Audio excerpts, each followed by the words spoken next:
ഈ നാട്ടിൽ ചിലർ ചെയ്യുന്ന തെറ്റുകളൊക്കെ വിശുദ്ധീകരിക്കപ്പെടുകയും അല്ലെങ്കിൽ അത് വിശുദ്ധ കയ്യേറ്റമായിട്ട് മാറുകയും മറ്റു ചിലർ ചെയ്യുന്നത് മാത്രം, അതായത് ഒരുത്തൻ തൻ്റെ സ്വന്തം അധ്വാനം കൊണ്ട് വളർന്നു വരുമ്പോഴത്തേക്ക് അവനെ ഏതു വിധേനയും അടിച്ചില്ലാതാക്കി കളയാൻ വേണ്ടിയിട്ടല്ല ഇവർ ശ്രമിച്ചുകൊണ്ടിരിക്കുന്നത്. കേരളത്തിൽ ഏകദേശം 5 ലക്ഷം ഏക്കറോളം പാട്ടഭൂമികൾ ഇവിടെ കാലാവധി കഴിഞ്ഞതിന് ശേഷമുണ്ട്. എന്തുകൊണ്ടാണ് സർക്കാർ അത് തിരിച്ചുപിടിക്കാനായിട്ടുള്ള നിയമ നടപടികൾ സ്വീകരിക്കാത്തത്? ഈ കഴിഞ്ഞ തെരഞ്ഞെടുപ്പിൽ UDFന്റെ പൊളിറ്റിക്കൽ മാനിഫെസ്റ്റോയിൽ ഒരു കാര്യം പറഞ്ഞിട്ടുണ്ടായിരുന്നു. എന്താണ്? അനധികൃതമായി കൈവശം വെച്ചിരിക്കുന്ന ഭൂമികൾ തിരിച്ചുപിടിക്കുമെന്ന്. നമ്മുടെ ഒരു സമൂഹത്തിൻ്റെ ഒരു സംസ്കാരം വെച്ച് നമ്മൾ പരിശോധിക്കുന്ന സമയത്ത് ഇപ്പോഴും നമ്മൾ ചില ജന്മിമാർക്ക് അടിമകളാണ്. അവർ പറയുന്നത് കണ്ണുമടച്ച് നമ്മൾ വിശ്വസിക്കുകയാണ്. നമസ്കാരം. റിപ്പോർട്ടർ ചാനലും അതിൻ്റെ ഉടമകളും ഒക്കെ ഉൾപ്പെട്ട മുട്ടിൽ മരമുറി കേസാണല്ലോ കുറച്ച് ദിവസമായിട്ട് മാധ്യമങ്ങളിലെ ചർച്ചാ വിഷയം. കേരളത്തിലെ എല്ലാ മാധ്യമങ്ങളും അത് നല്ല രീതിയിൽ തന്നെ ആഘോഷിക്കുന്നുണ്ട്. ഇനി ഇതിൻ്റെ മറ്റൊരു വശത്തിലേക്ക് വന്നു കഴിഞ്ഞാൽ മലയാളത്തിലെ തന്നെ മറ്റ് ചില പ്രമുഖ മാധ്യമങ്ങൾക്കെതിരെയും ഇത്തരത്തിൽ പല കാലങ്ങളിലായിട്ട് ഭൂമിയെ ബന്ധപ്പെട്ട തട്ടിപ്പുകളും പരാതികളും ആരോപണങ്ങളൊക്കെ ഉയർന്നു വന്നിട്ടുള്ളതാണ്. പേരുകളൊന്നും പറയുന്നില്ല. എങ്കിൽ പോലും കുറച്ചു കാലം മുന്നേ വരെ അത്യാവശ്യം നല്ല വാർത്താ പ്രാധാന്യം വന്നിരുന്ന ചില വിഷയങ്ങളാണ് ഈ മലയാളത്തിലെ മാധ്യമങ്ങളുമായിട്ട് ബന്ധപ്പെട്ട സ്ഥലം അല്ലെങ്കിൽ ഭൂമി തട്ടിപ്പുകളുമായിട്ട് ബന്ധപ്പെട്ട വാർത്തകൾ. ഒരുപക്ഷെ ഇന്നത്തെ കാലത്ത് ആൾക്കാർ മറന്നു തുടങ്ങിയ ഒരു വിഷയമാണത്. സാറിന് അതിൻ്റെ ഡീറ്റെയിൽസ് എന്തൊക്കെ അറിയാം? ഇതെന്താ കാര്യമെന്ന് ചോദിച്ചു കഴിഞ്ഞാൽ, നമ്മൾ അയ്യപ്പനും കോശിയും എന്നൊരു സിനിമ കണ്ടിട്ടുണ്ട്. ഞാനൊക്കെ വെച്ചാൽ വളരെ ഒരു മിഡിൽ ക്ലാസ് ഫാമിലിയിൽ നിന്ന് വന്നേക്കുന്ന ആളുകളാണ്. ഈ പണമുള്ളവൻ്റെ ഹുങ്കും അഹങ്കാരവും അധികാരമുള്ളവൻ്റെ ഈ ഹുങ്കും അഹങ്കാരവും ഒക്കെ ഒരുപാട് കണ്ടു വളർന്നു വരുത്തലാണ് ഞാൻ. അതുകൊണ്ട് തന്നെ ഇവിടെ ഇപ്പോൾ നടന്നുകൊണ്ടിരിക്കുന്ന ഒരു അയ്യപ്പനും കോശിയും കളി തന്നെയാണ് ഇപ്പോൾ നിലവിൽ നടന്നുകൊണ്ടിരിക്കുന്നത്. കാരണം എന്താണ് എന്ന് ചോദിച്ചു കഴിഞ്ഞാൽ, ആൻഡോ അഗസ്റ്റിൻ എന്ന് പറയുന്ന ഒരു വ്യക്തിയിലേക്ക് വിരൽ ചൂണ്ടുന്നു. അതേസമയം മലയാള മനോരമയ്ക്കെതിരെയും അതോടൊപ്പം തന്നെ മാതൃഭൂമിക്കെതിരെയും ഇതിനു മുമ്പ് ഭൂമി കയ്യേറ്റവുമായി ബന്ധപ്പെട്ട വാർത്തകൾ വന്നിട്ടില്ലേ, കേസുകൾ വന്നിട്ടില്ലേ? അവരുടെ എല്ലാം പോകുന്നത് എന്താ വെച്ചാൽ വ്യക്തികളിലേക്കല്ല പോകുന്നത്, ഇവരുടെ എല്ലാം കമ്പനിയുടെ ഡയറക്ടർ ബോർഡാണ്. പക്ഷേ ഇവിടെ ആക്രമിക്കപ്പെടുന്ന ആരാണ്? ഒരു വ്യക്തി ആക്രമിക്കപ്പെടുകയാണ്. എന്തുകൊണ്ടാണ് റിപ്പോർട്ടർ TV എന്ന് പറയാതെ ആൻഡോ അഗസ്റ്റിൻ അല്ലെങ്കിൽ മുട്ടിൽ മരമുറി കേസ് എന്ന് തന്നെ പറഞ്ഞുകൊണ്ട് ഇരിക്കുന്നത്? കാരണം ഒരു സൈഡിൽ പണ്ട് മുതലേ ജന്മിമാരായിരുന്ന മലയാളികളെ ഒരുപാട് ചൂഷണം ചെയ്തിട്ടുള്ള, മലയാളികളെ നുണ പറഞ്ഞ് പഠിപ്പിക്കുകയും മലയാളിയുടെ പൊതുബോധത്തെ മറ്റൊരു ദിശയിലേക്ക് തിരിച്ചുവിടുകയും ഒരു പരിധിവരെ പറഞ്ഞു കഴിഞ്ഞാൽ മലയാളിയുടെ അധോഗതിക്ക്, മലയാളിക്ക് പുരോഗതി ഉണ്ടായിട്ടില്ല എന്നല്ല ഞാൻ പറയുന്നത്, പക്ഷേ ഒരു പരിധിവരെ ഒരു കാലഘട്ടം വരെ മലയാളിയുടെ പുരോഗതിക്ക് തടസ്സമായിട്ട് നിന്നിട്ടുള്ള 2 മാധ്യമ സ്ഥാപനങ്ങളാണ് ഈ പറഞ്ഞ മനോരമയും അതോടൊപ്പം തന്നെ മാതൃഭൂമി എന്ന് പറയുന്നത്. നമുക്കൊരു വിഷയം പരിശോധിച്ച് നോക്കാം. ഇപ്പോൾ ഇവരെല്ലാവരും കടന്ന് കുറേയധികം ഇങ്ങനെ വിളിച്ചു പോകുന്നുണ്ട്, അവിടെ മരം മുറിച്ചു ഇവിടെ മരം മുറിച്ചു എന്നൊക്കെ. ആയിക്കോട്ടെ, അത് കേസ് കോടതിയിൽ കിടക്കുന്നതാണ്, അന്വേഷിച്ചു കൊള്ളട്ടെ. അതിനുശേഷം അവർ തെറ്റ് ചെയ്തിട്ടുണ്ടെങ്കിൽ അവരെ ശിക്ഷിച്ചോട്ടെ, ഇതിനകത്തൊന്നും നമ്മൾ എത്തുന്നില്ല. പക്ഷേ നമ്മൾ മറന്നു പോകാത്തൊരു കാര്യമുണ്ട്. MP വീരേന്ദ്രകുമാർ കേരളത്തിലെ സോഷ്യലിസ്റ്റ് പാർട്ടിയുടെ ഏറ്റവും വലിയ സമുന്നതരായിട്ടുള്ളൊരു സോഷ്യലിസ്റ്റാണ്. എന്താണ് സോഷ്യലിസം എന്ന് പറഞ്ഞു കഴിഞ്ഞാൽ? എല്ലാവർക്കും സമത്വം എന്നുള്ളൊരു തത്വമാണല്ലോ സോഷ്യലിസം എന്ന് പറയുന്നത്. ആ ഒരു സോഷ്യലിസ്റ്റ് നേതാവ് കേരളത്തിൽ കാണിച്ചിട്ടുള്ളത് എന്താണ്? ഇദ്ദേഹം വയനാട്ടിൽ ഒരു ഗവൺമെൻറ് കോളേജിൽ 50 ഏക്കർ ഭൂമി സൗജന്യമായിട്ട് നൽകാമെന്ന് വാഗ്ദാനം നൽകി. ഈ വാഗ്ദാനം നൽകിയതിന് ശേഷം അദ്ദേഹം എന്താ കാണിച്ചത്? ആ ഒരു വാഗ്ദാനത്തിൻ്റെ അടിസ്ഥാനത്തിൽ ഇദ്ദേഹം ഗവൺമെൻറ്റിൽ നിന്ന് ഈ 50 ഏക്കറിൽ നിൽക്കുന്ന തടികൾ മുഴുവൻ വെട്ടാനുള്ള പെർമിറ്റ് വാങ്ങിച്ചു. പെർമിറ്റ് വാങ്ങിച്ചതിന് ശേഷം ഈ തടികളെല്ലാം വെട്ടി മാറ്റി നല്ല വിലയ്ക്ക് വിറ്റതിന് ശേഷം പിന്നീട് ഇദ്ദേഹം ഈ കോളേജ് തന്നെ അവിടെ നിന്ന് മാറ്റിക്കൊണ്ടുപോയി. അവിടെ കോളേജ് വരാത്ത അവസ്ഥ എത്തിച്ചു. അപ്പോൾ ഇതൊക്കെ എന്താ മരമുറിക്കലല്ലേ? അല്ലെങ്കിൽ ഇതൊന്നും കൊള്ളയല്ലേ? ഇതൊന്നും സർക്കാരിനെ പറ്റിക്കലല്ലേ? അതുകൂടാതെ തന്നെ കൃഷ്ണഗിരി എസ്റ്റേറ്റുമായി ബന്ധപ്പെട്ടിട്ട് ഈ പറഞ്ഞ MP വീരേന്ദ്രകുമാറിനെതിരെ ഉയർന്നിട്ടുള്ള ആരോപണങ്ങൾ നമുക്ക് തള്ളിക്കളയാൻ വേണ്ടി പറ്റുമോ? അതുകൂടാണ്ട് തന്നെ മാതൃഭൂമിയിലെ മറ്റു ചില ആളുകൾക്കെതിരെയുള്ള വ്യക്തിപരമായിട്ടുള്ള ചില അലിഗേഷൻസിനെ കുറിച്ചൊക്കെ നമുക്ക് കൃത്യമായ ധാരണയുണ്ട്. ഈ 2 ആഴ്ച മുമ്പ് നമ്മുടെ ഓഫീസിൽ വന്നിരുന്ന് ഇവരുടെ ഈ ഷോറൂമുകളൊക്കെ പണിത് നൽകിയിട്ടുള്ള ഒരു പാവം പിടിച്ച മനുഷ്യൻ, ആ മനുഷ്യൻ ഇപ്പോഴും കൊടുക്കാനുണ്ട് കോടിക്കണക്കിന് രൂപ. ആ പൈസ കിട്ടാൻ വേണ്ടിയിട്ട് ചെല്ലുന്ന സമയത്ത് അദ്ദേഹത്തെ ഭീഷണിപ്പെടുത്തുന്നൊരു സാഹചര്യമല്ല ഉള്ളത്. അപ്പോൾ ഇതൊക്കെ നമ്മൾ മനസ്സിലാക്കണ്ടേ? ഈ നാട്ടിൽ ചിലർ ചെയ്യുന്ന തെറ്റുകളൊക്കെ വിശുദ്ധീകരിക്കപ്പെടുകയും അല്ലെങ്കിൽ അത് വിശുദ്ധ കയ്യേറ്റമായിട്ട് മാറുകയും മറ്റു ചിലർ ചെയ്യുന്നത് മാത്രം, അതായത് ഒരുത്തൻ തൻ്റെ സ്വന്തം അധ്വാനം കൊണ്ട് വളർന്നു വരുമ്പോഴത്തേക്ക് അവനെ ഏതു വിധേനയും അടിച്ചില്ലാതാക്കി കളയാൻ വേണ്ടിയിട്ടല്ല ഇവർ ശ്രമിച്ചുകൊണ്ടിരിക്കുന്നത്.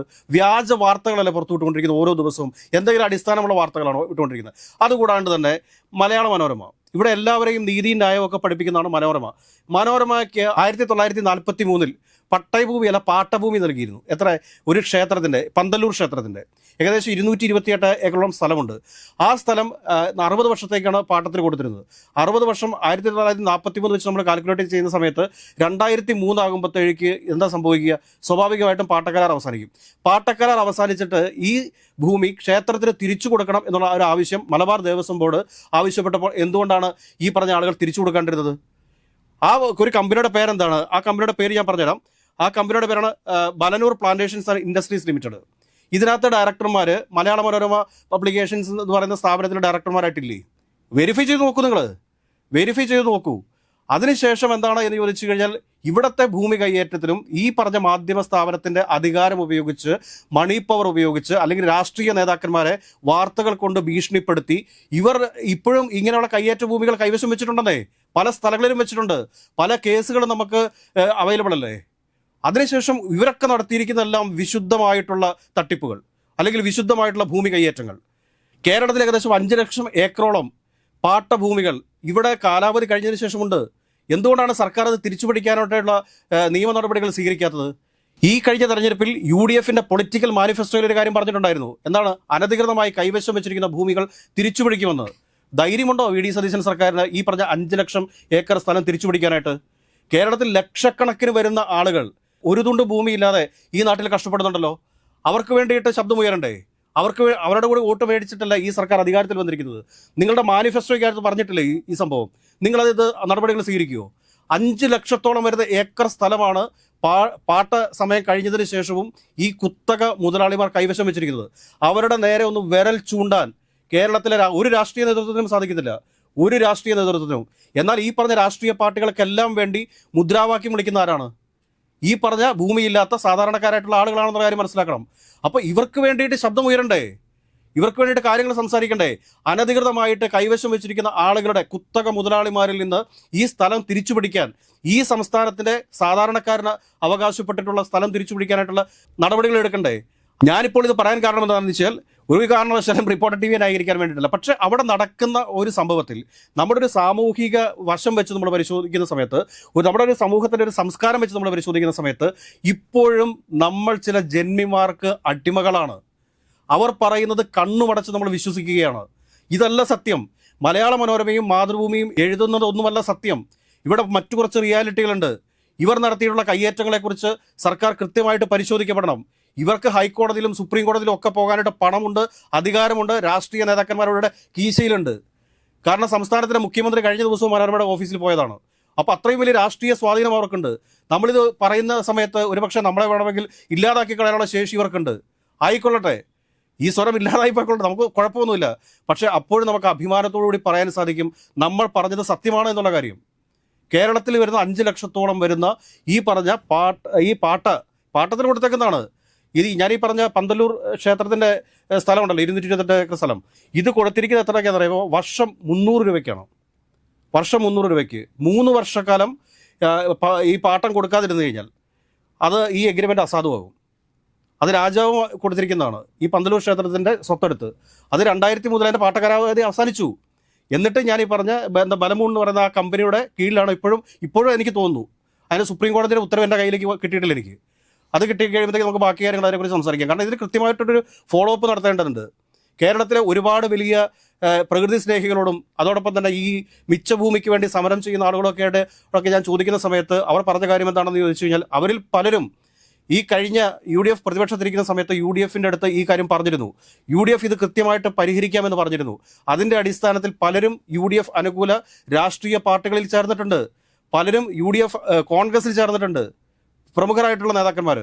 അപ്പോൾ ഇവരൊക്കെ പറയുന്നത് എന്താണെന്ന് ചോദിച്ചു കഴിഞ്ഞാൽ അധികാരത്തിൽ കയറിയതിനു ശേഷം UDF നേതാക്കന്മാരുടെ അടുക്കൽ ഈ വിഷയത്തെക്കുറിച്ച് പറയുന്ന സമയത്ത് അത് ഈ പാട്ട കാലാവധി കഴിഞ്ഞ ഭൂമി തിരിച്ചുപിടിക്കുന്നതിന് വേണ്ടിയുള്ള നിയമ നടപടികൾ സ്വീകരിക്കണം എന്ന് ആവശ്യപ്പെടുന്ന സമയത്ത് അവർ നിശബ്ദരായിട്ട് പോവുകയാണെന്നാണ് പറയുന്നത്. ഇനിയും അവസരങ്ങൾ വരുമല്ലോ, നമുക്ക് സംസാരിക്കാമല്ലോ എന്നാണ് പറയുന്നത്. ഈ ഭൂമി നമുക്കെല്ലാവർക്കും അവകാശപ്പെട്ടതല്ലേ? എത്ര ആളുകൾക്ക് 5 സെൻറ്റ് സ്ഥലം പോലും ഇല്ലാത്ത എത്രയോ ആളുകൾ ഈ നാട്ടിലുണ്ട്. അപ്പോൾ അവർക്ക് കൂടി അവകാശപ്പെട്ടതല്ലേ? ഇനി ഇത് കൂടാതെ തന്നെ പറഞ്ഞുതരാം, ഈ മൾട്ടിനാഷണൽ കമ്പനികൾ നടത്തിക്കൊണ്ടിരിക്കുന്ന എസ്റ്റേറ്റുകളുണ്ട്, പ്ലാന്റേഷൻസ് ഉണ്ട്, തേയിലത്തോട്ടങ്ങൾ. ഈ തേയിലത്തോട്ടങ്ങളിലെ ലയങ്ങളിൽ കിടക്കുന്ന സാധാരണക്കാരായിട്ടുള്ള മനുഷ്യരുടെ ജീവിത സാഹചര്യം എന്താണെന്നറിയുമോ? ഞാൻ പറയുന്നത് പോകണം. ഇവിടെ വലിയ കമ്മ്യൂണിസം ഒക്കെ ഇവിടുത്തെ CPM പറയുന്നുണ്ടല്ലോ. ഈ CPM നേതാക്കന്മാർ പോകേണ്ടത് ആ ലയങ്ങളിലേക്കാണ്. ആ ലയങ്ങളിൽ കഷ്ടത അനുഭവിക്കുന്ന ആളുകൾക്കൊപ്പം നിന്നുകൊണ്ട് ഈ മിച്ചഭൂമി പിടിച്ചെടുത്ത്, അതായത് പാട്ടസമയം കഴിഞ്ഞിട്ടുള്ള ഈ ഭൂമി തിരിച്ചു പിടിച്ച് അവർക്ക് കൊടുക്കുന്ന വലിയൊരു ഭൂപരിഷ്കരണ സമരത്തിലേക്ക് നിങ്ങൾ പോകണം. അല്ലെങ്കിൽ കോൺഗ്രസ് സർക്കാർ തന്നെ തയ്യാറാവണം. ഇവിടെ അടിസ്ഥാന വർഗം ഇപ്പോഴും പട്ടിണിയിലും ഒരു വളരെ ദരിദ്രമായ ഒരു അവസ്ഥയിലാണ് കഴിയുന്നത്. ഇത് മനസ്സിലാക്കണം. ഇവിടെ ഞാൻ പറഞ്ഞല്ലോ, റിപ്പോർട്ടർ ചാനലുമായിട്ടും അതോടൊപ്പം തന്നെ മാതൃഭൂമിയും മനോരമയും തമ്മിൽ നടക്കുന്ന ഈ ഒരു യുദ്ധം, ഇത് അയ്യപ്പനും കോശിയും കളി തന്നെയാണ്. രണ്ട് ജന്മിമാർ, ആ ജന്മിമാർക്കൊപ്പമോ അവർക്ക് മുകളിലേക്കോ മറ്റാരും വളരരുത് എന്നുള്ള അവരുടെ ഒരു ജന്മിത്ത ചിന്തയുണ്ടല്ലോ, ആ ജന്മിത്ത ചിന്തയുടെ ഭാഗമാണിതൊക്കെ. അത് കേരളത്തിലെ പൊതുസമൂഹം മനസ്സിലാക്കണം. അതിനുശേഷം ഇപ്പോൾ ഞാൻ പറഞ്ഞ റിപ്പോർട്ടർ ചാനലായിക്കോട്ടെ, ആരും ആയിക്കോട്ടെ, അവർ കുറ്റം ചെയ്തിട്ടുണ്ടെങ്കിൽ ശിക്ഷിക്കപ്പെടണം. അതിലൂടെ നിയമങ്ങളുണ്ടല്ലോ. ആ നിയമങ്ങൾക്ക് മുകളിൽ കയറിയതുകൊണ്ട് വ്യാജ വാർത്ത സൃഷ്ടിക്കുക എന്നൊക്കെ പറഞ്ഞു കഴിഞ്ഞാൽ അത് ശരിയല്ല. ഇവിടുത്തെ മിച്ചഭൂമി തിരിച്ചു പിടിക്കേണ്ടതുണ്ട്. ഈ പറഞ്ഞ വിശുദ്ധ കയ്യേറ്റങ്ങളുണ്ടെങ്കിൽ ആ കയ്യേറ്റങ്ങൾ ഒഴിപ്പിക്കേണ്ടതുണ്ട്. കൃത്യമായ നിയമ നടപടികൾ സ്വീകരിക്കാനുള്ള ഒരു ആർജവം സംസ്ഥാന സർക്കാരും കേന്ദ്ര സർക്കാരും കാണിക്കണം എന്ന് മാത്രമാണ് ഈ വിഷയത്തിൽ പറയാനുള്ളത്.